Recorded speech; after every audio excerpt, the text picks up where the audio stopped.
নদী এআইডি থেকে আপনি লিখেছেন কিভাবে দোয়া করলে দোয়া কবুল হয়।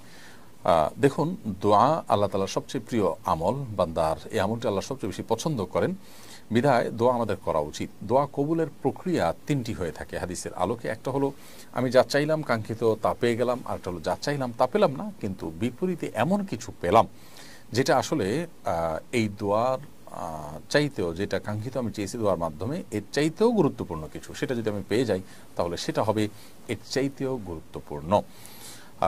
হতে পারে আমি আমার জন্য একটা জিনিসকে ভালো মনে করে আল্লাহ কাছে চাইছি, আল্লাহ তাআলা সেটা না দিয়ে অন্য একটা জিনিস দিলেন যা আমি আসলে চাইনি, অথচ সেটা আমার জন্য আরও বেশি ইম্পর্টেন্ট। এরকম অনেক সময় আমাদের দোয়া কবুল হয়। আবার কোনো কোনো ক্ষেত্রে আমার কাঙ্ক্ষিত বিষয়টা দুনিয়ার তার কোনো বিনিময় না দিয়ে আল্লাহ তাআলা আখিরাতে তার বিনিময় দিবেন। এটাও দোয়া কবুলের একটা প্রক্রিয়া এবং পদ্ধতি। তো সব ক্ষেত্রেই আল্লাহ রাব্বুল আলামিনের কাছে বান্দা কল্যাণের আশা করবেন এবং কখনো নিরাশ হবেন না। দোয়া কবুলের শর্ত পূরণ করে দোয়া করলে ইনশাআল্লাহ দোয়া কবুল হবে, সেই ব্যাপারে জোরালোভাবে তিনি আশা রাখবেন। হালাল ভক্ষণ থাকা, হালাল উপার্জন থাকা, সেই সাথে অবৈধ বা অন্যায় কোনো কাজের জন্য দোয়া না করা, দোয়া করে দোয়া কবুলের জন্য তাড়াহুড়া না করা, এই বিষয়গুলো দোয়া কবুলের জন্য মৌলিকভাবে শর্ত।